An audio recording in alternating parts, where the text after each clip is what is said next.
जगननित पाणी तरुण तरुण तुलसी माला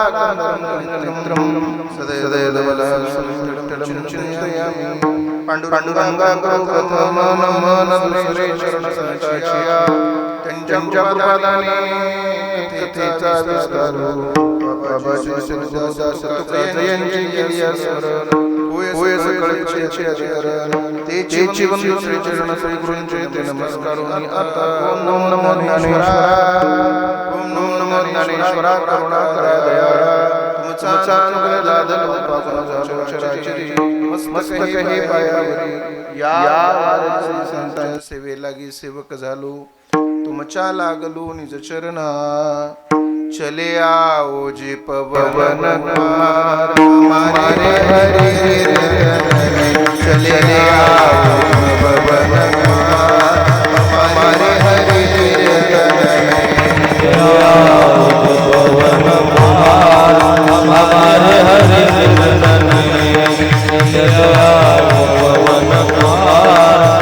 हमारे हरि हमारे हरि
शेवटचा दिवस भावा आता निश्चिंतेने पावलो सावा उंटलिया भावा सृष्टीची प्राप्त प्रसंगी प्राप्त स्थळी चिंतन रूपी सेवेसाठी निवडलेला अभंग. या अभंगावर चिंतन करण्यापूर्वी अल्पसा परिहार द्यायचा, तो म्हणजे असा. या काकडे परिवारामध्ये आदरणीय कैलासवासी शरद कृष्णा काकडे सर यांच्या 5व्या पुण्यस्मरणानिमित्ताचा हा भव्य दिव्य एक दिवसाचा कीर्तन सोहळा यांच्या चिरंजीवानं या ठिकाणी आयोजित केलेला आहे, त्यांच्या मुलांना आयोजित केलेला आहे. आवाज थोडा कमी करा, शिट्टी मारू देऊ नका. आत्ताची वेल एज्युकेटेड लोक पाहिली तर विज्ञानामध्ये चालणारी बरीचशी लोक पाहायला मिळतात. सुशिक्षित शिकलेली हुशार माणसं सुद्धा आपल्या संस्कृतीकडे दुर्लक्ष करताना पाहायला मिळतात. परंतु हे डॉक्टर असणारं दाम्पत्य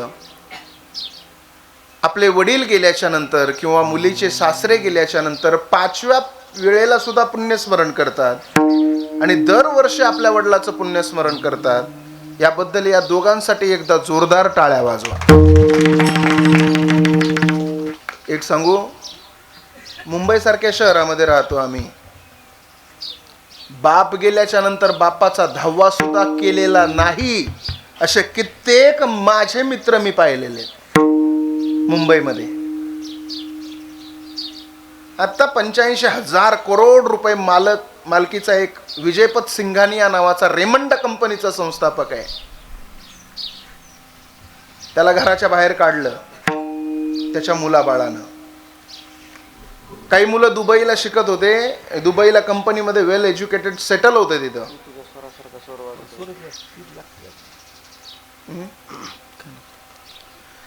त्यांच्या बापाचा मृत्यू झाला आणि त्यांना तिकडं पत्र पाठवलं की दादा तुमच्या वडिलाचा मृत्यू झालाय, तुम्ही अंतिम संस्कारला पोहोचा, अंत्यविधीला पोहोचा.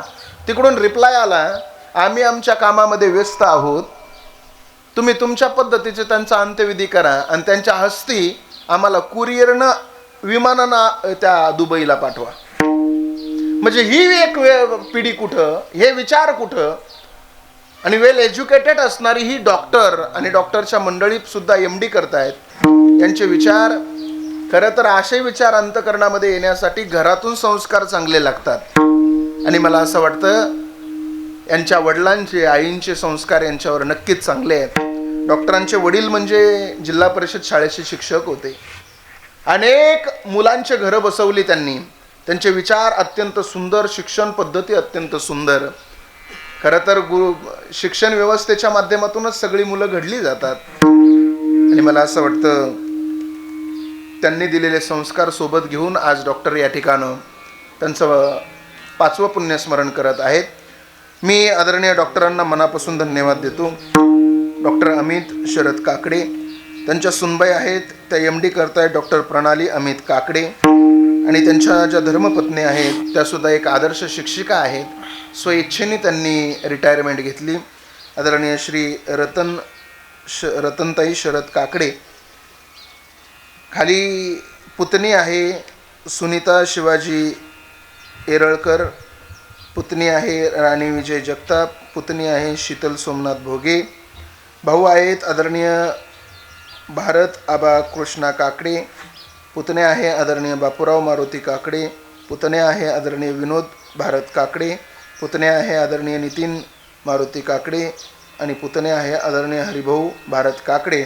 समस्त काकडे परिवारानं आणि आप्तेष्ट मंडळींना मनापासून धन्यवाद देतो. अत्यंत सुंदर भव्य दिव्य अशा पद्धतीचं नियोजन या ठिकाणी केलं, त्याबद्दल सगळ्यांना मनापासून धन्यवाद. आवाज थोडा कमी करा, माझी विनंती आहे तुम्हाला. पकवाजाचा कमी करा. आता झालं त्यांचं काम, आता माझं काम राहिलंय. इथं उपस्थित सगळ्या टाळकरी मंडळीला मनापासून धन्यवाद देतो. अत्यंत भव्य दिव्य अशा पद्धतीची सगळी टाळकरी मंडळी उपस्थित आहेत. आदरणीय माझ्यासोबत आलेले महाराष्ट्रातील एक नामवंत कीर्तनकार भागवताचार्य श्री हरिभक्त पारायण गणेश महाराज वारंगे या ठिकाणी उपस्थित आहेत. महाराजांना सुद्धा मनापासून धन्यवाद देतो. महाराष्ट्रातील एक नामवंत मृदंगाचार्य, अत्यंत गोड, ज्यांची वारकरी शिक्षण संस्था आपल्या गावापासून जवळच आहे, अत्यंत सुंदर शिक्षण देतात. आदरणीय श्री हरिभक्त पारायण मारुती महाराज पुरी या ठिकाणी उपस्थित आहेत. महाराजांनाही मनापासून धन्यवाद देतो. त्याचबरोबर महाराष्ट्रातील नामवंत मृदंगाचार्य आदरणीय श्री हरिभक्त पारायण माझ्यासोबत वारीमध्ये चालणारे आमचे विशाल महाराज या ठिकाणी उपस्थित आहेत. महाराजांनाही मनापासून धन्यवाद देतो. साऊंड सिस्टम अत्यंत सुंदर आहे. दादालाही धन्यवाद देऊन सेवेला सुरुवात. विडाला विडाला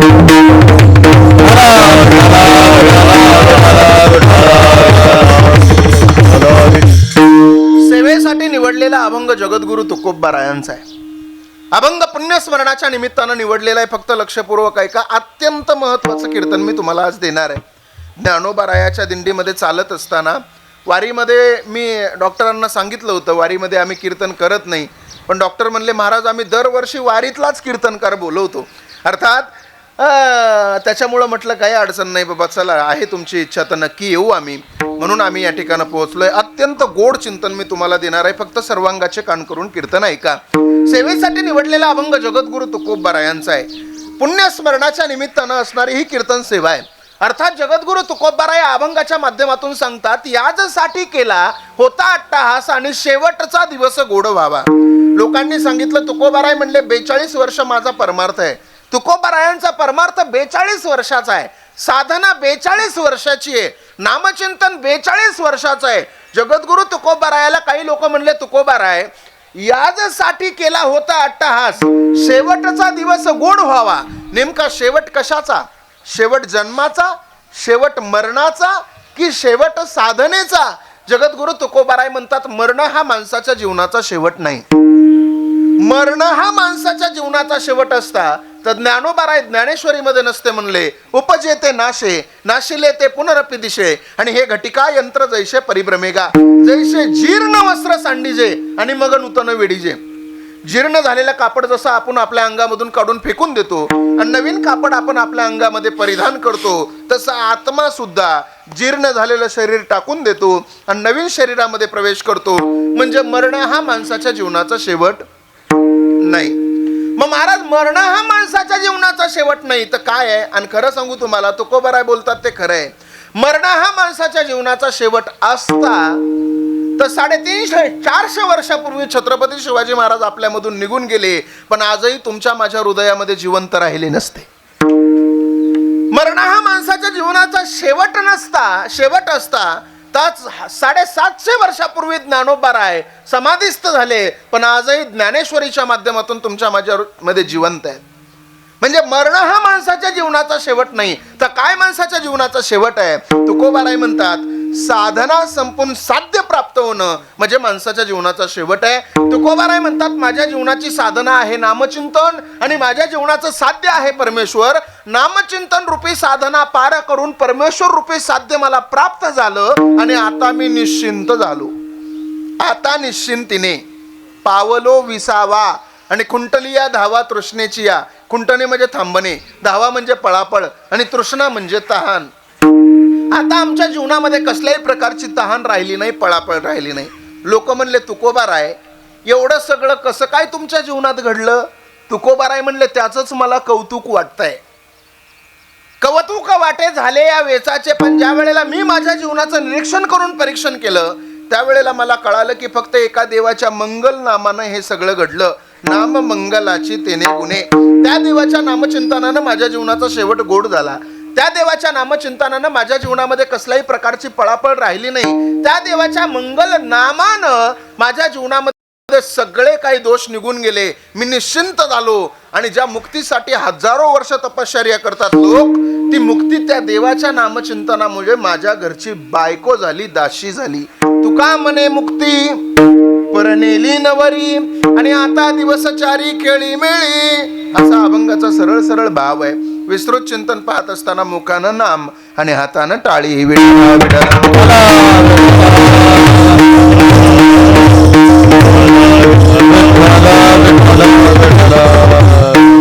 ऐका, जगद्गुरु तुकोबारा या अभंगाच्या माध्यमातून माणसाच्या जीवनाचा शेवट कसा असला पाहिजे हे आपण सगळ्यांना जाणून घेतलं पाहिजे. त्यांच्या जीवनाचा शेवट तुकोबाराय सांगतात, पण आपल्या जीवनाचा शेवट कसा असावा मी आज तुम्हाला सांगणारे लक्षपूर्वक ऐका. सगळ्यात प्रथम पहिला प्रश्न माझा असा आहे, कीर्तनाच्या माध्यमातून मला थोडं प्रश्न उत्तर करायचा नाद आहे. कीर्तन माझं लक्षपूर्वक ऐका. आणि मी जास्त करून महिला मंडळीला जास्त प्रश्न विचारतो, आणि जी महिला माझ्या प्रश्नाचं योग्य उत्तर देते तिला शेवटी माझ्याकडून एक 5 तोळ्याचं सोन्याचं नाणं बक्षीस असतं. अर्थात कीर्तन लक्षपूर्वक ऐका. मला हे सांगायचं आहे, माझी भाषा कळते ना तुम्हाला सगळ्यांना? सर भाषेत काय फरक, पाठीमागं भाषेत काही फरक नाही ना वाटत? महिला मंडळ, भाषेत फरक असतो. आणि हे बघा, मला लय अवघड कीर्तन सांगता येत नाही. मी सोप्या पद्धतीनं कीर्तन करणारा कीर्तनकार आहे. उगा इथं मी तुम्हाला घटन मटन पटन रज्जन सरपण ख्यातीन सत्ख्यातीन असत्ख्यातीन पूर्वमेवासन उत्तरमेवासन सांख्यन गौतमन कानादनन आबिर्वशनीन विक्षेपण मोक्षण अपरोक्षनाशन परोक्षनाशन अनंत व्याप्ती असल्या भानगडीत पाडणार नाही. सोप्या पद्धतीत माझे शब्द तुमच्या हृदयापर्यंत कसे पोहोचतील याचा प्रयत्न करणार आहे. आणि सोप्या पद्धतीत कीर्तन कळत असेल तर मला असं वाटतं जास्त अवघड माणसानं बोलू नये. डॉक्टर आमचा एक मित्र आहे, त्याला साहित्यिक बोलण्याचा नाद आहे. त्याला एक दिवशी म्हणलं, का रे तू माझ्या कीर्तनाला येणार होता आणि तू तर आला नाही?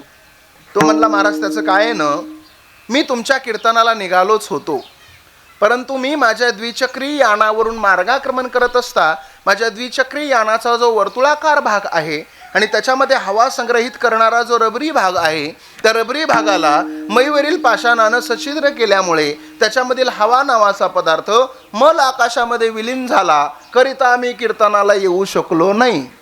म्हणलं, गैबान्या पंक्चर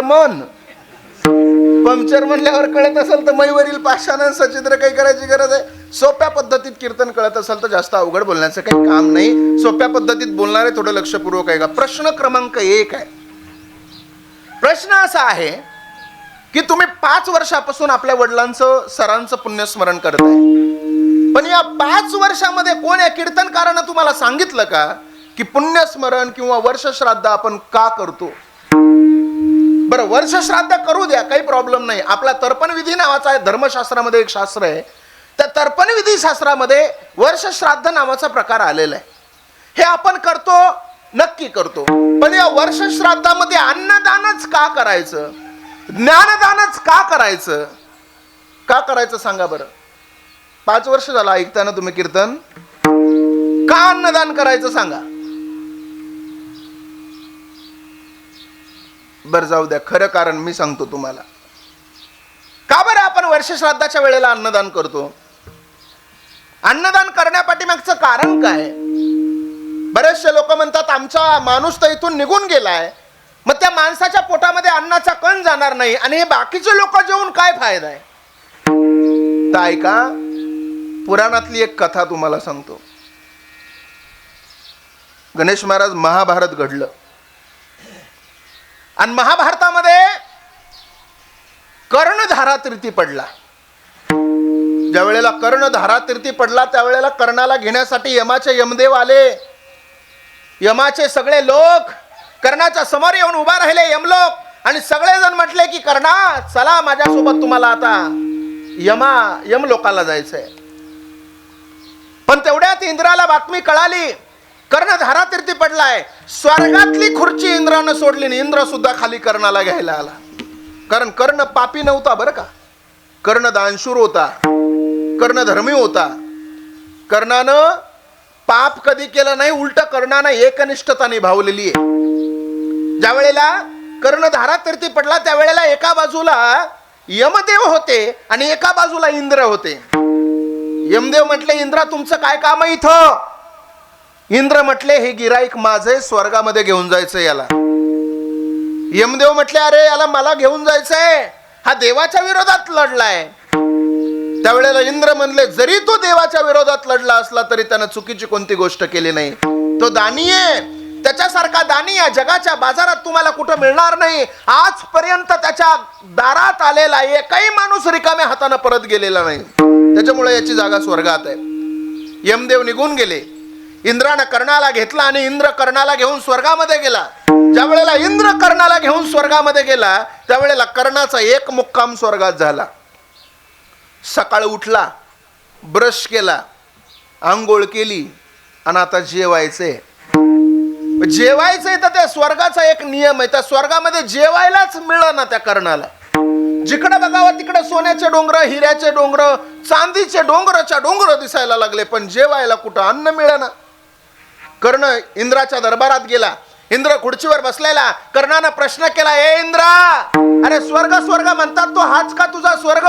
तुझ्या स्वर्गामध्ये माणसाला जेवायला मिळत नाही. या सोन्या चांदीनं काय मन भरणार आहे? पोट मन भरल, पोट नाही भरणार. त्यावेळेला इंद्र म्हटला, कर्णा, या स्वर्गाचा एक नियम आहे. कर्णा, या स्वर्गाचा एक नियम आहे, जे तुम्ही मृत्यू लोकामध्ये करता तेच तुम्हाला इथं प्राप्त होतं. तू तुझ्या दरबारामध्ये सोनं दान केलंस, तू तुझ्या दरबारामध्ये चांदी दान केलंस, तू तुझ्या दरबारामध्ये वाटल ते दान केलंस, म्हणून तुला इथं सोन्याचे चांदीचे डोंगर दिसतायत. पण तू तुझ्या दरबारामध्ये कधीच अन्नदान केलं नाहीस, म्हणून तुला इथं अन्न मिळणार नाही. कर्ण म्हटला, इंद्रदेवा माफ करा, पण अन्न नसेल तर माणसाचं जगून अर्थ काय? देवा, मला फक्त 14 दिवसासाठी मृत्यू लोकामध्ये जाऊ द्या, मला भरघोस अन्नदान करू द्या आणि नंतर मला परत स्वर्गामध्ये येऊ द्या. इंद्रदेवानं मागणी मान्य केली. तथास्तु म्हटले, कर्ण जा तू मृत्यू लोकामध्ये. कर्ण 14 दिवसासाठी मृत्यू लोकामध्ये आला, भरघोस अन्नदान करत राहिला आणि 14 दिवसाच्या नंतर कर्ण निघून गेला. ते 14 दिवस आपण सुद्धा पितरपाठ म्हणून साजरे करतो. ते 14 दिवस आपण सुद्धा पितरपाठ म्हणून साजरे करतो. अर्थात तुम्ही मृत्यू लोकामध्ये जे दान कराल, ज्या व्यक्तीच्या नावानं कराल, त्या व्यक्तीला हे सगळं जाऊन प्राप्त होत असतं. म्हणून मला असं वाटतं की दरवर्षी तुम्ही पोटभर अन्नदान करत असाल या सगळ्या लोकांना. हे सगळं अन्नदान देव सुद्धा तिथं म्हणत असेल, सर तुमच्या मुलांना अन्नदान केलंय, आता तुम्ही या लाईनीत नका बसू, बेसन भाकर. स्वर्गीचे पितर जेवती, स्वर्गीचे पितर जेवती,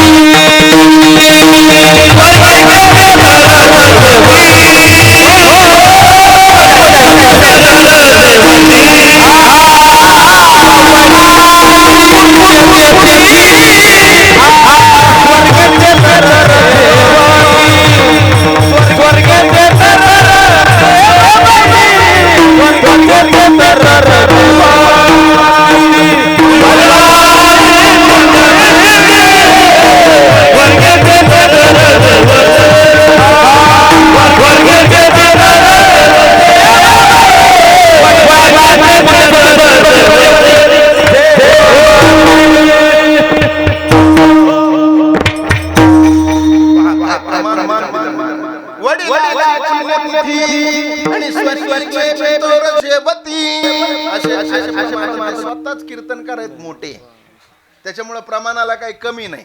आणि टाळकरी असे सुंदर ऐकणारे असले का कीर्तनाला अजून आनंद येतो. नाही तर कधी कधी टाळकऱ्यांची साथ इतकी वाईट भेटते आम्हाला, त्याच्यापेक्षा कोरोनाची बरी वाटते. माझ्या काल्याच्या कीर्तनात एक दिवशी मी अभंग घेतला होता. रंगनी रांगत गुलगुला बोलत, रंगनी रांगत गुलगुला बोलत, पाठी सगळे म्हणे रंगनी रांगत गुलगुला बोलत. काय काय काय काय पण आज खूप छान. वडिलाची पुण्यतिथी आणि आपल्याला लगेच दिला महाराजांनी. अर्थात तुम्ही जे इथं दान कराल ते तुमच्या सरांना, आपल्या वडिलांना जाऊन पोहोचवणार आहे. तुकोबाराय म्हणतात की माणसाच्या जीवनाचा शेवट, तुकोबारायाच्या जीवनाचा शेवट तुकोबारायानं गोड सांगितला. मला असं वाटतं इथं बसलेल्या सगळ्या माणसांना आपल्याला सुद्धा कधी कधी प्रश्न पडला पाहिजे की महाराज, आमचं सुद्धा जीवन आहे, आम्ही सुद्धा मनुष्याच्या जन्माला आलोत, मग महाराज आमच्या सुद्धा जीवनाचा शेवट गोड व्हायला पाहिजे का हो महाराज? होईल आमच्या जीवनाचा शेवट गोड? असा प्रश्न कधीतरी आपल्याला पडला पाहिजे. पण झालंय असं, आपला परमार्थच झालाय स्वार्थाचा. कसा स्वार्थाचा झालाय सांगू? महिला मंडळ खरं खरं सांगा, देव कोणाला आवडतो? बोला ना. देव कोणाला आवडतो? सगळ्या महिलांना आमच्यापेक्षा जास्त तुम्हाला आवडतो, बरोबर आहे? देव तुम्हाला आमच्यापेक्षा जास्त आवडतो. कुणाला वाटतं महिला मंडळ देव आमच्या घरी आला पाहिजे? बोला ना. सगळ्यांना वाटतं देव आमच्या घरी आला पाहिजे. पण असं कधी झालंय का हो? चला बुवा, एखाद दिवशी देव त्याच्या कामामध्ये व्यस्त असेल, मग आपणच देवाच्या घरी गेलं पाहिजे असं कोणाला वाटतं? मान नको हालू बाई, पुन्हा माघारी एंट्री नाही तुला. एकदा गेली का गेली तू. असं आहे महाराज, परमार्थ स्वार्थी झालाय आपला. आपली भक्ती स्वार्थी आहे. बर महाराज, मग आम्ही करू महाराज भक्ती, होईल शेवट आमचा गोड. एक सांगतो, थोडं लक्षपूर्वक ऐका.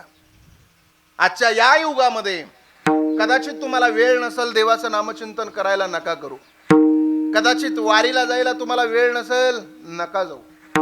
कदाचित तुम्हाला एखाद्या तीर्थयात्रेला जायला वेळ नसेल, नका जाऊ.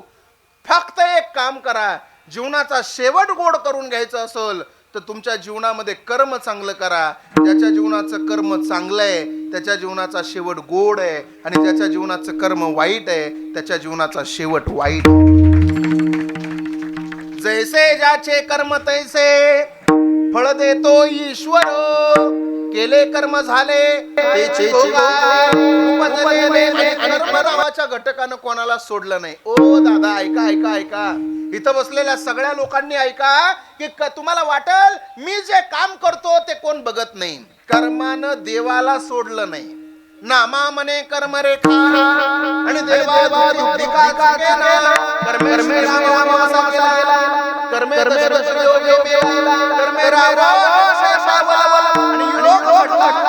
जगाची मालकीन होती सीता, तिला कर्म चुकलं नाही. महिला मंडळ खरं खरं सांगा, सीतेला कर्म चुकलं का? नाही चुकलं. जिच्या नवऱ्याला 40,000 रुपये पगार आहे त्याच्या बायकोला 20 चप्पलचे जोड घालायला आहेत. खरं की खोटं? आहेत का नाहीत? आहेत. खरंय. एक दिवशी मुंबईला गेलो, जेवायला बसलो. एक बाई मला जेवण वाढायला आली, चप्पल घालून जेवण वाढायला आली. मी म्हणलं बाई मी जेवायला बसलो, तुम्ही चप्पल घालून मला वाढायला आलात. ती म्हणली महाराज त्याचं काय न, ही चप्पल वाढण्याचीच आहे. म्हणलं तुमच्याकडे किती चप्पल आहेत? म्हणली वाढण्याची वेगळी, फिरायला जाण्याची वेगळी, हॉलची वेगळी, किचनची वेगळी, माहेरला जाण्याची वेगळी, वारीला जाण्याची वेगळी. म्हणलं थोबाडी थानाची आहे का एखादी? ये बाई घेऊन, म्हटलं असेल तर. जिच्या नवऱ्याला 40,000 रुपये पगार आहे त्याच्या बायकोला 20 चप्पलचे जोड घालायला आहे. पण कर्म एवढं वाईट आहे, चप्पल घालायला पाय द्यायचे का नाही द्यायचे हे जिच्या हातात आहे. ती जगाची मालकीन मात्र 14 वर्ष बिना चपलाची वनात आहे. याला म्हणायचं कर्म.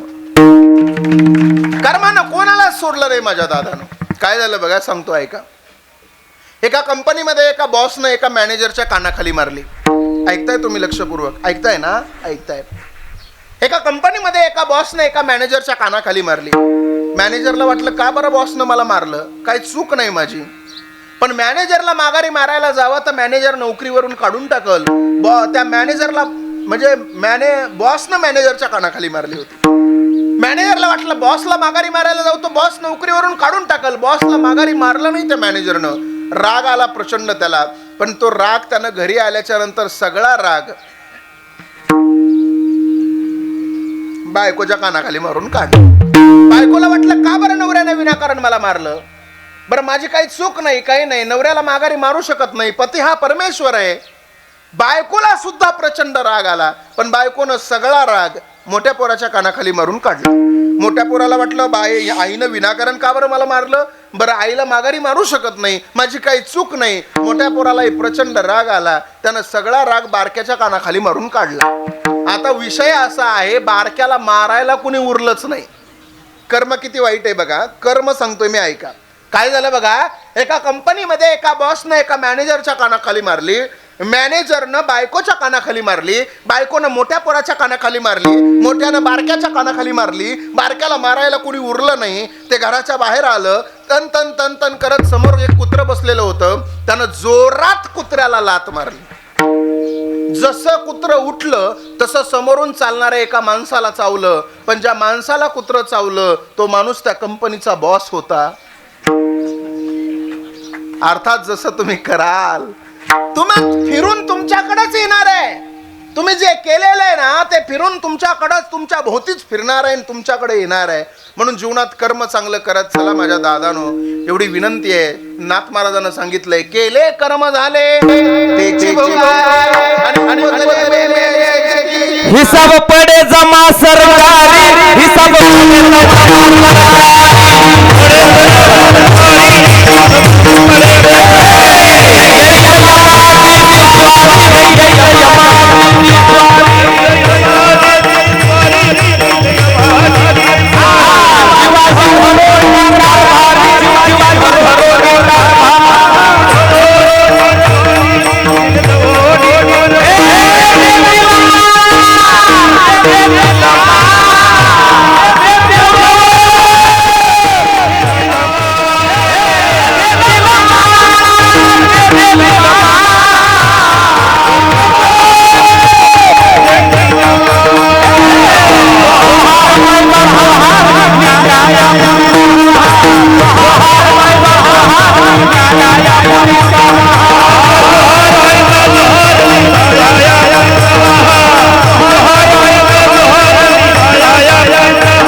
सरकारच्या दरबारात आहे. अर्थात सरकार आपलं पांडुरंग आहे. बीजेपी बीजेपी राष्ट्रवादी काँग्रेस हे नाही. एक सांगू का तुम्हाला, हे जगत एक कोर्ट आहे. तुम्ही आम्ही आरोपी आहोत. देव हा जज आहे आणि संत हे वकील आहेत. हे ज्ञानोबरायाच्या सोहळ्यात चालणारी लोक आहेत. तुकोबरायाच्या सोहळ्यात चालणारी लोक आहेत. हे वकिलाच्या बोटाला धरून कोर्टात चाललेली आहेत. पटतंय का माझं बोलणं? बघा, कोर्टात जर आपल्याला आरोपी म्हणून हजर करायचा असेल तर वकील चांगला असावा लागतो. आणि वकील जर चुकीचा निघाला तर आपल्याला जेल होण्याची दाट शक्यता आहे. आपले वकील ज्ञानोबराय आहेत. आमचे वकील तुकोबराय आहेत. आणि तुकोबरायाच्या ज्ञानोबरायाच्या बोटाला हात धरला, त्यांच्या बोटाला धरलं की बस पंढरपूरच्या कोर्टामध्ये आपल्याला पोहोच करतात.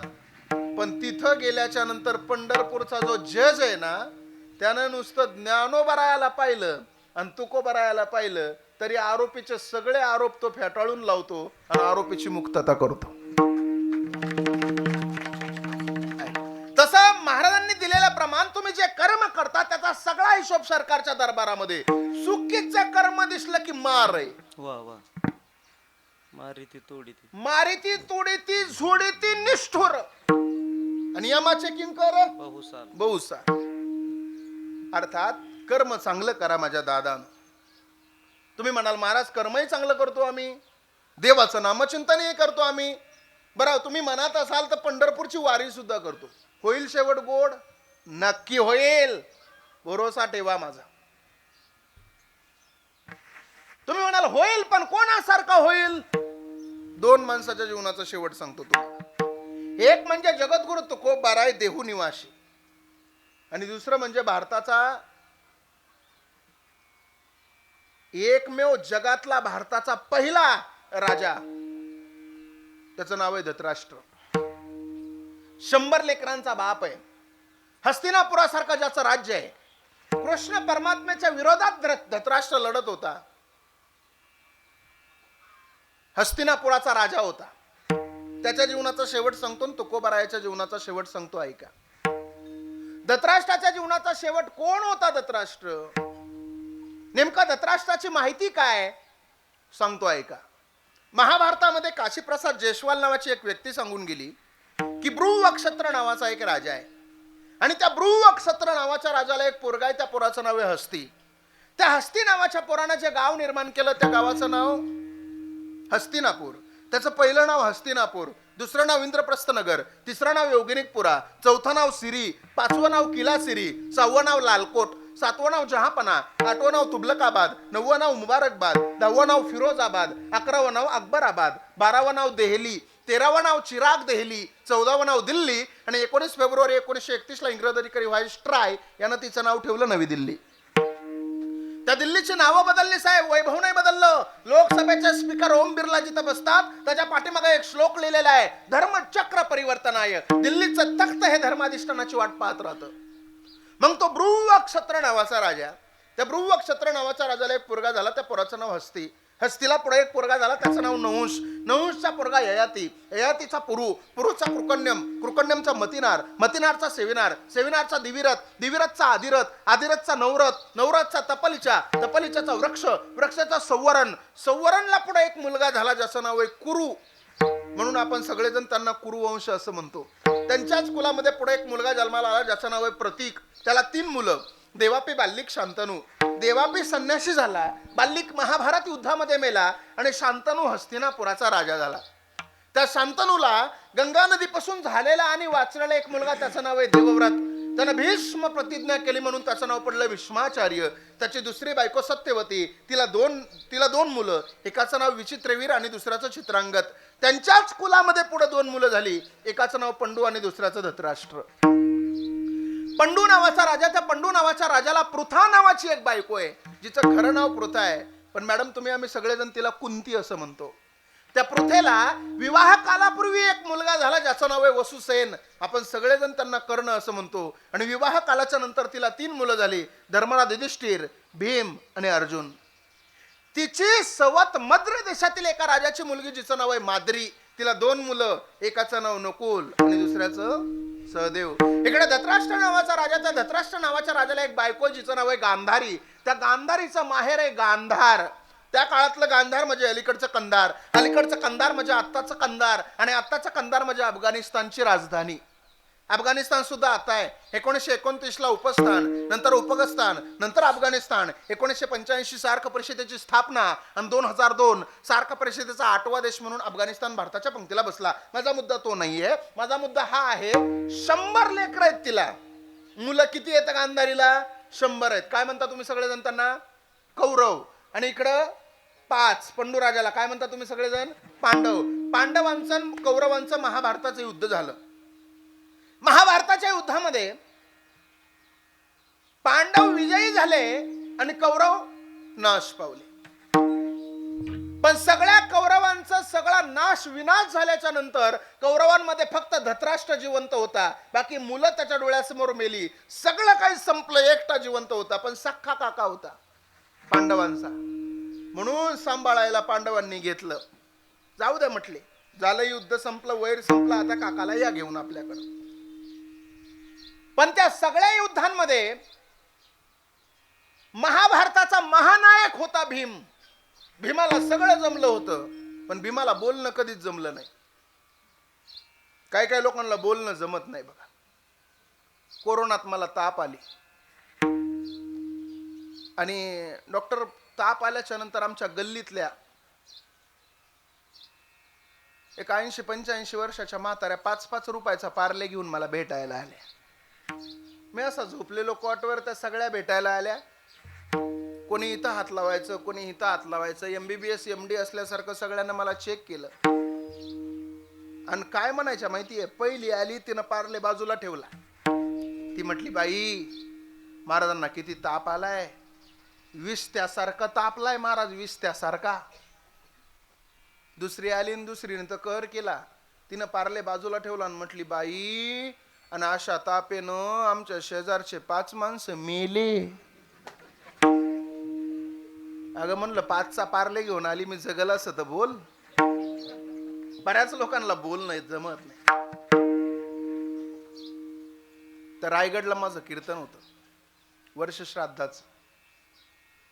त्यानं फोन केला मला, म्हणे महाराज तुमचं कीर्तन. आता फोनवरची भाषा लोकांची बरीच वेगळी असते. आपल्याकडे वेगळे, आपले म्हणतात तारीख पाहिजे. डॉक्टर म्हणले, सर तुमची तारीख पाहिजे, मानधन किती. त्या हिंगोलीकडे एक जण म्हणला, तुमची सुपारी किती आहे. अरे म्हटलं, मी का गौतमी पाटील आहे का. त्या विदर्भातून एक फोन आला, म्हणे महाराज आमचा तिथं सप्ताह असतो, 1 दिवस तू मला घालायचंय. म्हणलं का चारक्यात घालतो. भीमाला बोलणं जमत नव्हतं माझ्या दादा. ज्या वेळेला धृतराष्ट्र जेवायला बसला ना, त्यावेळेला भीम यायचा आणि भीम द्रौपदीला म्हणायचा, ए द्रौपदी अगं वाढ याला वाढ, माझ्या दारातलं कुत्रा जसं जगवणं मला अवघड नाही तसं याला जगवणं अवघड नाही. ही दंतकथा नाही सांगत मी तुम्हाला. एकेकाळचा भारताचा चक्रवर्ती राजा आहे, 100 लेकरांचा बाप आहे, हस्तिनापुरासारखं ज्याचं राज्य आहे. आंघोळीला बसला तर 500 दाशा दह्या दुधात तुपानं आंघोळ घालत होत्या धृतराष्ट्राला. एवढा 1 नंबरची श्रीमंती भोगणारा, ऐश्वर्य भोगणारा धृतराष्ट्र, पण त्याच्या जीवनाचा शेवट किती वाईट आहे बघा. जेवायला बसला की पुन्हा भीमाने यायचं, ए द्रौपदी वाढ, अगं माझ्या दारातलं कुत्र जसं जगवणं मला अवघड नाही तसं याला जगवणं अवघड नाही. आणि ए धृतराष्ट्र काकायस तू माझा, ए धृतराष्ट्र ऐक, अरे तुझं जेवण करतोस ना जेवण, ते जेवणातला प्रत्येक घास तुझ्या लेकराच्या रक्ताच्या थेंबापासून एक घास बनलेला आहे. बघ खायचं असेल तर खा. या असल्या वाईट बोलण्याला धृतराष्ट्र कंटाळला आणि धृतराष्ट्र एका जंगलामध्ये निघून गेला. ज्या जंगलामध्ये धृतराष्ट्र निघून गेला त्या जंगलाला आग लागली. दोन्ही डोळ्यानं आंधळा धृतराष्ट्र आगेमधून वाचायला जायचा ना आगेमध्येच जाऊन पडायचा. आंधळा होता ना, आग दिसत नव्हती ना, पण दोन्ही डोळ्यानं आंधळा जरी होता तरी आगेच्या पासून वाचायला जायचा ना आगेमध्ये जाऊन पडायचा. शेवटी चटके लागून लागून त्याच्या जीवनाचा शेवट झाला. एकेकाळचा भारताचा चक्रवर्ती राजा, 100 लेकरांचा बाप, हस्तिनापुरासारखं ज्याचं राज्य, पण त्याच्या जीवनाचा शेवट चटके लागून झाला. ऐका आता दुसरा पार्ट. म्हणजे तुकोबाराय 100 लेकरांचे बाप नव्हते, तुकोबारायाकडे जहागिरी नव्हती, तुकोबारायाकडे काही नव्हतं. उलट होतं तेवढं सगळ्यांचे सावकारीच्या कर्जाच्या वया सगळ्या पाण्यात देऊन टाकल्या होत्या. तुकोबारायाच्या जीवनाचा प्रवास किती गोड आहे, भजन करा सांगतो विडाला. विठाला विठाला विठाला विठाला विठाला विठाला विठाला विठाला. अहो तुकोबारायाला लोकांनी एवढा त्रास दिला, एवढा त्रास दिला. एक सांगू का तुम्हाला, तुकोबारायाचा 4,500 अभंगाचा गाथा आपण वाचतो. इथं उभा राहिलेले सगळे टाळकरी वाचतो आपण. 4,500 अभंगाचा गाथा आपण वाचतो. पण हा गाथा तयार कसा झाला कोणालाच माहित नाही बरं. किती त्रास झाला गाथा तयार होत असताना. तुकोबारायाचा गाथा वाचत असताना आपल्याला आनंद वाटतो, पण तो गाथा कसा तयार झाला आपण लक्षात घेतलं पाहिजे. सांगतो ऐका. संताजी जगनाडे नावाचे एक संत आहेत बघा. तुकोबारायानं गाथा लिहत असताना तुकोबारायानं अभंग म्हणायचा आणि संताजीनं अभंग लिहायचा. पण तो अभंग बरोबर आहे की चूक आहे पाहण्यासाठी तुकोबांना एक परीक्षा द्यावी लागायची. एक विस्तवामध्ये तापलेलं तप्तनानं तुकोबांनी उचलायचं, जिभेवर ठेवायचं. चटका बसला तर अभंग चुकीचा समजून बाजूला काढायचा, आणि चटका नाही बसला तर अभंग बरोबर समजून गाथ्याला जोडायचा. 4,500 अभंगाचा गाथा आहे. चटक्याचा विचार आपण कधी केला नाही. अहो, तुकोबा रायाला एवढा त्रास दिला, गावातल्या लोकांनी हाकलून दिलं देहूतून. इंद्रायणीमध्ये गाथा बुडवला, काठीनं मारलं,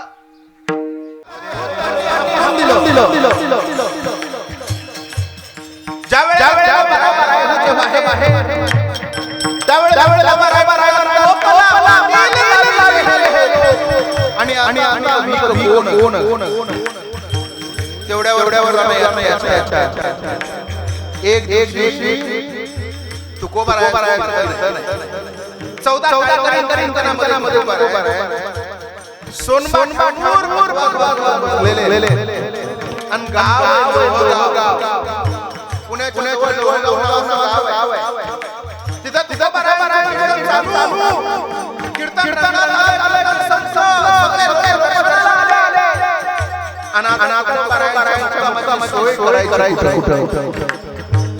म्हणून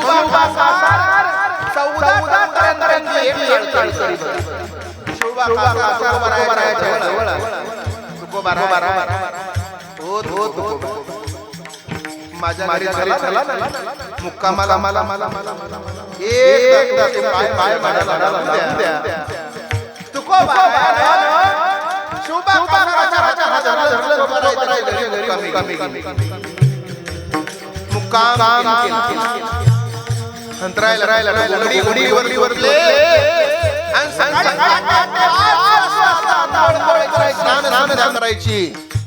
पहाटे 5 वाजता मोरी मध्ये गेले.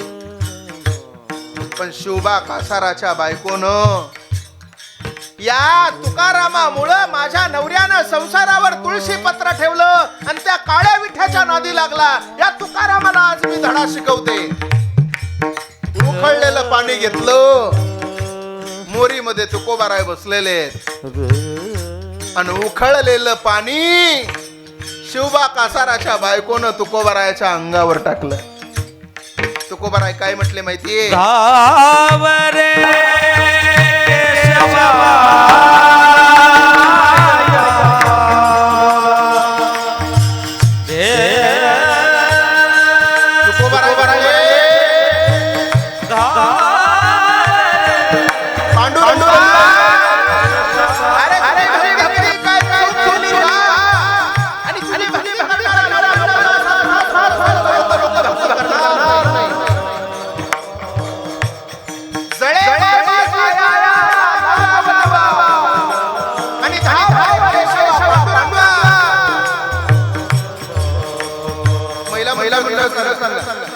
तुम्हाला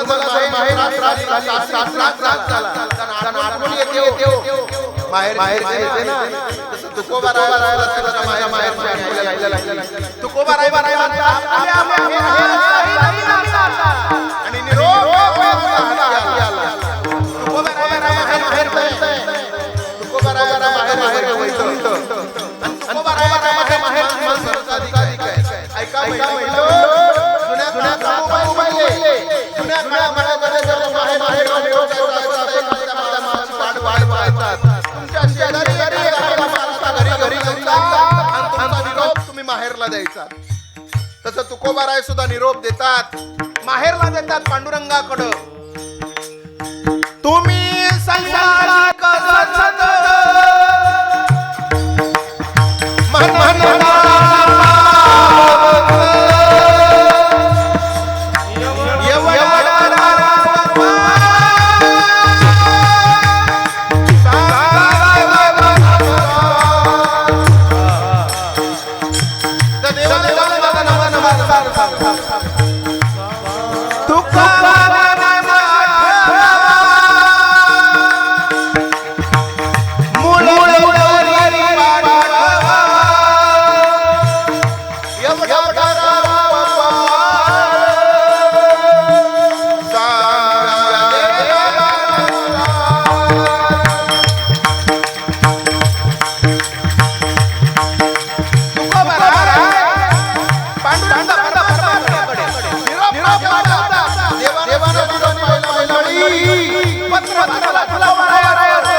पांडुरंग देवाला घ्यायला आला.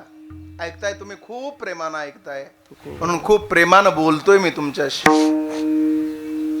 ज्या वेळेला तुकोबारायला घ्यायला देहू नगरीमध्ये आले त्यावेळेला तुकोबारायच्या घरची परिस्थिती काय होती माहितीये का दादा?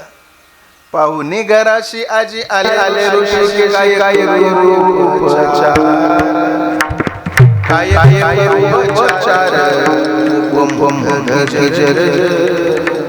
राहायला तुकोबारायला देव आले न्यायला.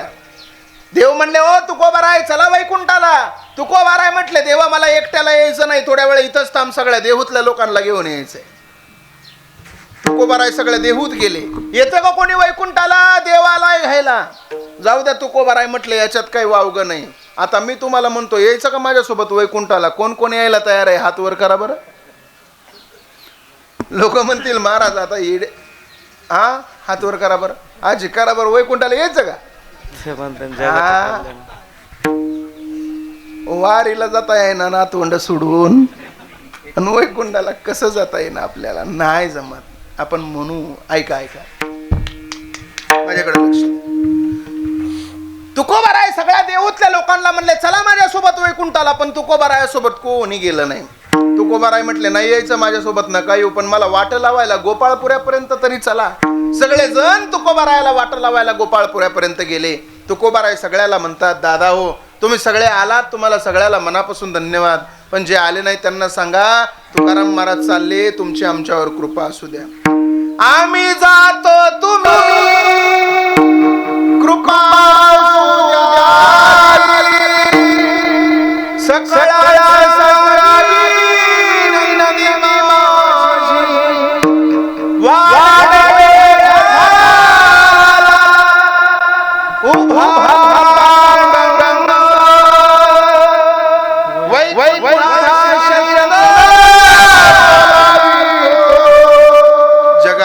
मला घ्यायला आलाय, जाऊ द्या मला. तुकोबाराय निघाले. तुकोबाराय म्हटले बाबा हो आता आम्ही येतो, आमचा हा शेवटचा राम राम. आम्ही जा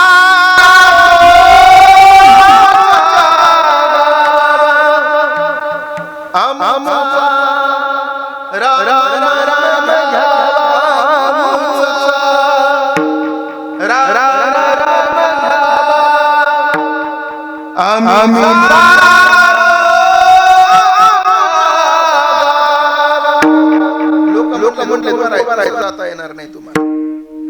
तुकोबाराय म्हटले नेमकं काय झालं? आमच्या एका प्रश्नाचं उत्तर द्या तुकोबाराय. तुमचा अभंग वाचला आम्ही, तुम्ही म्हटलात याच्यासाठी केला होता अट्टहास, शेवटचा दिवस गोड व्हावा. नेमका अट्टहास कोणता आणि शेवट कोणता? त्यावेळेला तुकोबाराय म्हणतात माझा अट्टहास होता मला माझा परमेश्वर मिळाला. माझा अट्टहास होता की मला माझा परमेश्वर मिळावा. माझी साधना होती नामचिंतन आणि माझं साध्य होतं परमेश्वर. नामचिंतन रूपी साधना पार करून परमेश्वर रूपी साध्य मला प्राप्त झालं आणि आता माझ्या जीवनाचा शेवट गोड झाला. अभंगाचं पहिलं होता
साहेबांना मनापासून धन्यवाद देतो की अत्यंत भव्य दिव्य अशा पद्धतीचं नियोजन तुम्ही दरवर्षी करतात. बोलू नका हो, 1 मिनिट लक्ष द्या माझ्याकडे. 10 मिनिटं कोणी विक्षेप करू नका मला. डॉक्टर साहेब, एक खरं सांगू का तुम्हाला, आपण कितीही बापासाठी केलं तरी आपल्याला कमीच पडणार आहे. बऱ्याचशा लोकांना जोपर्यंत, एक सांगू, ज्याला हात नाही त्याला हाताची किंमत विचारा, ज्याला पाय नाही त्याला पायाची किंमत विचारा, तुमच्या शरीरातला कोणताही अवयव नसू द्या, ज्याला नाही त्याला विचारा, आणि जोपर्यंत घरात बाप आहे तोपर्यंत त्याला सांभाळा. बाप गेल्याच्या नंतरची अवस्था विचारायची असेल तर डॉक्टरला जाऊन भेटा.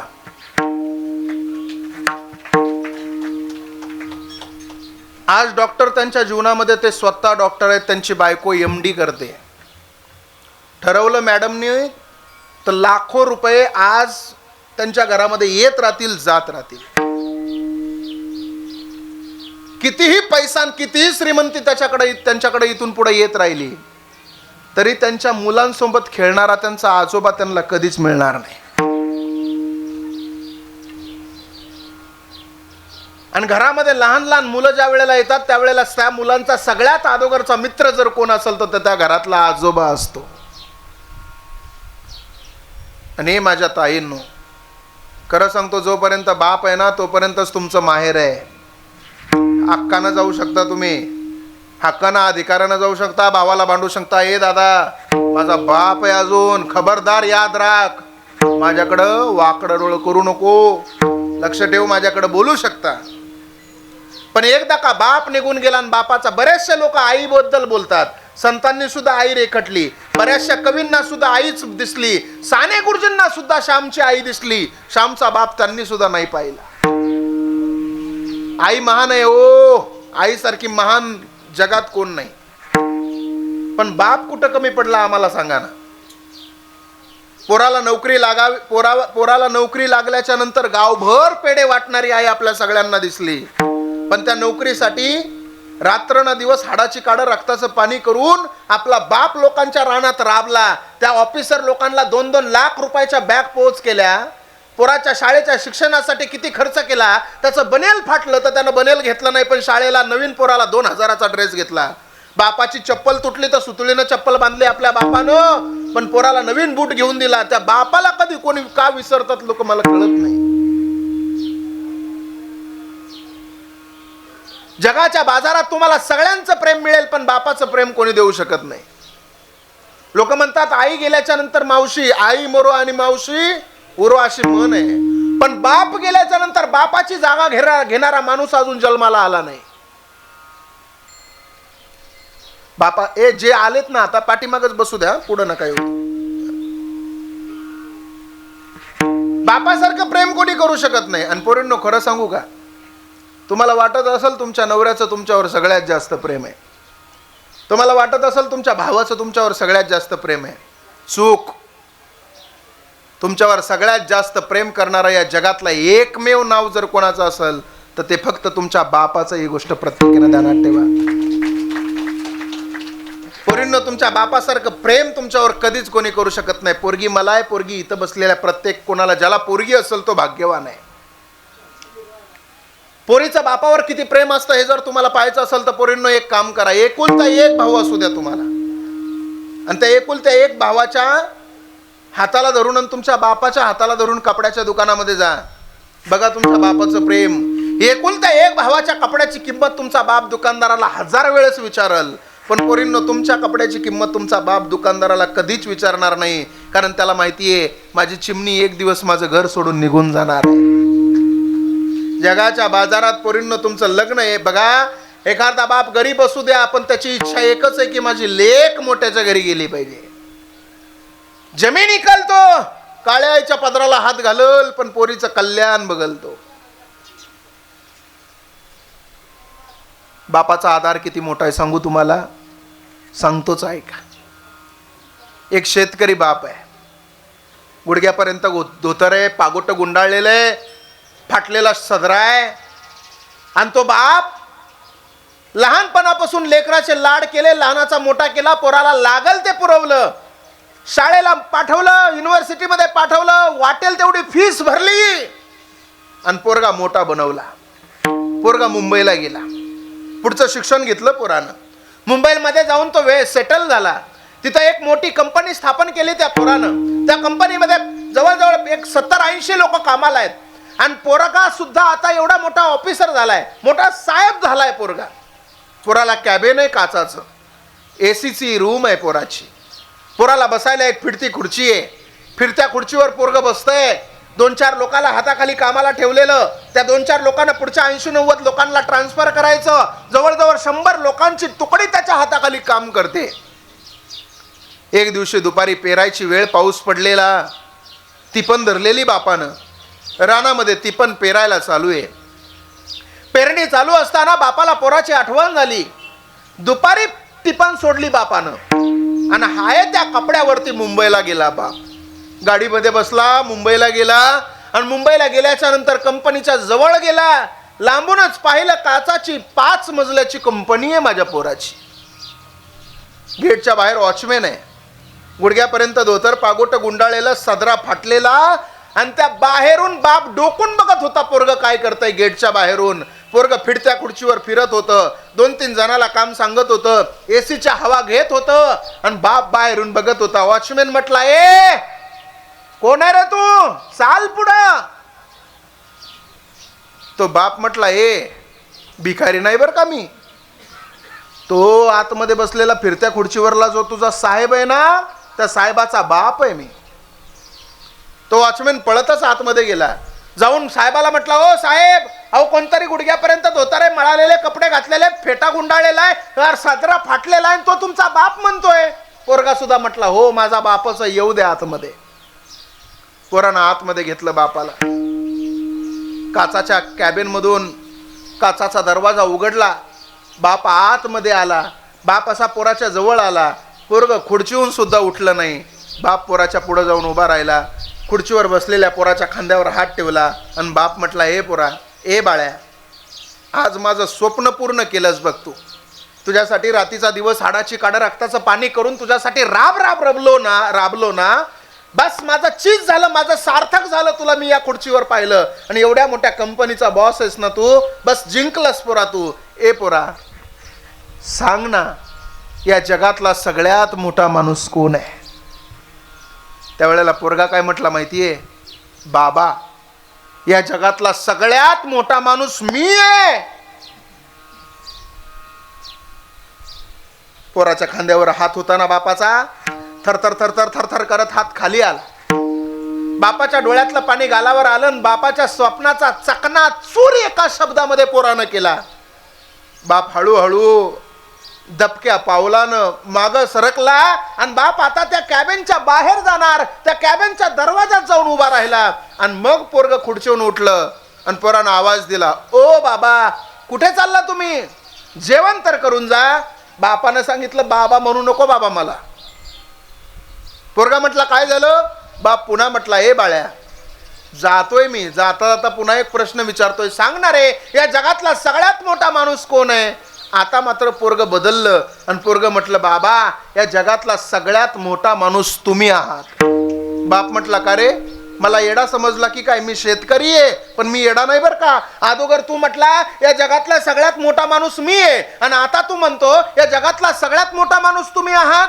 त्यावेळेला बापानं काय, त्यावेळेला पोरानं दिलेलं उत्तर फार सुंदर आहे. पोरगा काय म्हटलं माहितीये? बाबा, ज्या वेळेला तुम्ही पहिल्यांदा प्रश्न विचारला या जगातला सगळ्यात मोठा माणूस कोण आहे, त्यावेळेला तुमचा हात माझ्या खांद्यावर होता आणि जोपर्यंत बापाचा हात पोराच्या खांद्यावर असतो तोपर्यंत जगातला सगळ्यात मोठा माणूस हा तो पोरगा असतो.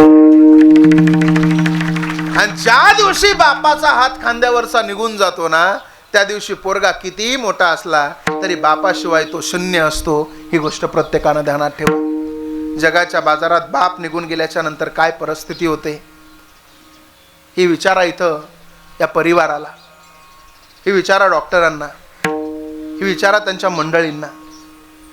मी नेहमी कीर्तनात सांगत असतो, तुमच्या गावामध्ये जर एखादी प्रेतयात्रा आली तर तुम्ही त्या प्रेतयात्रेच्या दर्शनाला जाता का हो? जाता सगळेजण. त्या प्रेताचं दर्शन जर नसल जातचं एकदा जात जा, त्या प्रेताचं दर्शन घेऊन बघा. तिथं तुम्हाला त्या प्रेताच्या समोर काय घडतंय दिसेल. कधी गेलात तर त्या प्रेताच्या समोर एक माणूस जमिनीवर जोराजोरात हात आपटत असतो बघा. तो कोण असतो माहितीये? तो त्या प्रेताचा भाऊ असतो. विचारलं ना, ओ दादा का जमिनीवर हात आपटता? त्यावेळेला तो प्रेताचा भाऊ सांगतो, दादा हात आपटू नाही तर काय करू, कसंही केला तरी माझा भाऊ होता, या भाऊतलं बाहुबलच निघून गेला, आता आम्ही कोणाच्या आधारावर जगायचं. म्हणून त्या प्रेताचा भाऊ प्रेताच्या समोर हात आपटून रडत असतो. थोडं पुढं गेलात ना तर त्या प्रेताच्या समोर एक बाई हात नसते आपटत, पोट नसते बडवत, ती प्रेताच्या जवळ बसलेली असते, डोकं मांडीवर घेतलेलं असतं. ती बाई जोराजोरात कपाळ बडवते ना, ती त्या प्रेताची पत्नी असते. विचारा तिला, ओ बाई का कपाळ बडवता हो? त्यावेळेला ती सांगून जाते, कपाळ नाही बडू तर काय करू, माझ्या कपाळावरचं कुंकूच आज निघून गेला, आता कोणाच्या नावाचं कुंकू मेलावू. आणि ती प्रेताला काय म्हणते माहितीये? मालक मालक उभा संसार तुमच्या खांद्याला खांदा लावून केला, मालक उभा संसार तुमच्या खांद्याला खांदा लावून केला, अर्ध्यावर सोडून गेला कुठे? किती प्रेम केलं होतं मालक मी तुमच्यावर. मालक पायाची बोटं माझी होती पण जोडवी मात्र तुमच्या नावाची होती मालक पाय माझे होते पण पैंजण मात्र तुमच्या नावाचं होतं मालक हात माझा होता पण चुडा मात्र तुमच्या नावाचा होता मालक गळा माझा होता पण मंगळसूत्र मात्र तुमच्या नावाचं होतं मालक कपाळ माझं होतं पण कुंकू मात्र तुमच्या नावाचं होतं मालक. ओसाड पडलं माझं कपाळ, आता कोणाच्या नावाचं कुंकू लावू सांगा ना मालक. रडत असते ती पत्नी प्रेताची. आणि पोरं सुद्धा बापाच्या प्रेताला अग्निदाग देऊस तर रडतील का नाही गॅरंटी नाही, पण अग्निदाग दिल्याच्या नंतर घरी आल्याबरोबर पोरं सुद्धा ढसाढसा रडतात. विचारलं ना पोरांना, ए पोरांनो का रडता रे? बाप तर निघून गेला ना, अग्निदाग दिला त्या बापाला, आता का रडता? त्यावेळेला पोरं सुद्धा सांगून जातात, जोपर्यंत आमचा बाप होता तोपर्यंत स्वाभिमानानं आमच्या बापानं आम्हाला जीवन जगायला शिकवलं, आतापर्यंत भावकीच्या दारात कधी जाऊ दिलं नाही. आणि बघा ना, बाप निघून गेला आणि भावकीनं भाकरी घेऊन आमचा कडू घास काढायला आला. आपल्याकडं भाकरी घेऊन जातो आपण, बरोबर आहे ना? कडू घास काढायला आला. जावं लागतंय आता भावकीच्या दारात, झुकावं लागतंय आमचा बाप गेल्याच्या नंतर सगळ्याच्या समोर. म्हणून मी नेहमी सांगत असतो, जोपर्यंत बाप घरामध्ये जिवंत आहे ना तोपर्यंत प्रचंड मोठा आधार आहे आपल्याला. म्हातारा असू द्या आपला बाप, हे दादानो म्हातारा असू द्या आपला बाप, तो नुसता आपल्या दरवाजात जरी बसलेला असला ना तरी कोण्या पाप्याची नजर आपल्या घराकडे जाणार नाही. आणि आपला बाप निघून गेला ना तो लोक आपल्याकडे वाईट नजरेनं बघितल्याशिवाय राहणार नाही. दरारा आहे बापाचा, असू द्या म्हातारा आपला बाप. एक सांगू, आज शहराची परिस्थिती पाहतोय आम्ही, कुत्र्याला भाकर देणारी लोक आम्ही पाहतो, पण आई बाप वृद्धाश्रमामध्ये टाकणारी लोक आमच्या डोळ्यासमोर आहेत. हे कुत्र्याला भाकर दिल्याच्या नंतर कुत्र भुकणार आहे तुमच्यावर. तुम्ही 2 दिवस कुत्र्याला भाकर टाकली, तिसऱ्या दिवशी टाकली नाही तर कुत्र सुद्धा तुम्हाला भुकणार आहे. पण ऐका ना, आई बापा असू द्या, फेकून भाकरी मारली ना त्यांना तरी सुद्धा आशीर्वाद दिल्याशिवाय राहणार नाहीत. ही गोष्ट ध्यानात ठेवा. म्हणून जगाच्या बाजारात बापासारखं प्रेम कोणी करू शकत नाही. म्हणून तर एक सुंदर गीत आहे बघा, आमच्या महाराजांचं खूप व्हायरल झालेलं आहे. एकदा ते ऐकू माझ्या कुणी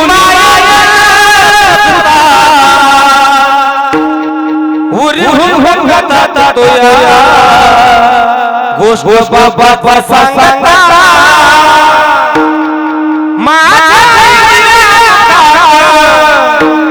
भर त्या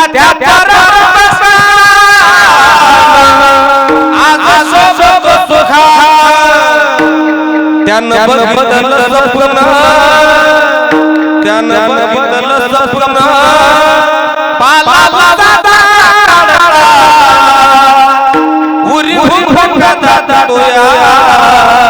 घोष बाबा सांगता माझ्या डोळ्या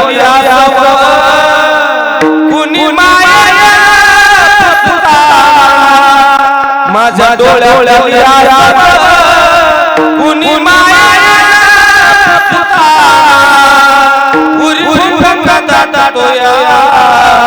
घोष बाबा सांगता गोष्ट बाबा सांगता गोष्ट बाबा सांगता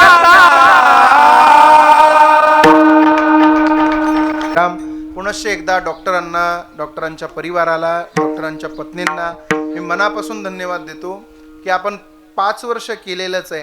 मला असं वाटतं की आता 12 वर्ष एक तपापर्यंत चालू राहू द्या. मोठा सोहळा करा 12व्या वर्षी, मोठं अन्नदान करा. 7 दिवसाचा सप्ताह असेल, भागवत सप्ताह असेल, करा. नक्कीच तुमच्या वडिलांना सुद्धा आनंद वाटत असेल. ते सुद्धा वरून पाहत असतील आणि म्हणत असतील माझ्या मुलाला दिलेल्या संस्काराची तिजोरी आज गच्च भरून ठेवली माझ्या लेकरानं. हे बघा, पैसा तर कोणी कमवतंय. पैसा एक सांगू तुम्हाला, तुम्ही गरीब असा पण तुमच्या लेकराला संस्कार चांगले द्या. नक्की तुम्हाला तो त्या संस्कारानं चांगले श्रीमंत केल्याशिवाय राहणार नाही. आणि तुम्ही श्रीमंत असा पण पोराकडे दुर्लक्ष करा, एक दिवस तुमचा पोरगा तुम्हाला रस्त्यावर आणल्याशिवाय राहणार नाही. म्हणून माझी विनंती आहे, लेकरांना संस्कार द्या. झालेली कीर्तन रूपी सेवा पांडुरंग परमात्म्याच्या चरणी समर्पित करून याच ठिकाणी सेवेला विराम. ज्ञानेश्वर माऊली, ज्ञानेश्वर माऊली, ज्ञानराज माऊली तुकाराम माऊली, माऊली ज्ञानेश्वर माऊली ज्ञानराज माऊली, ज्ञानेश्वर माऊली, ज्ञानराज माऊली तुकाराम. विठ्ठल जय जय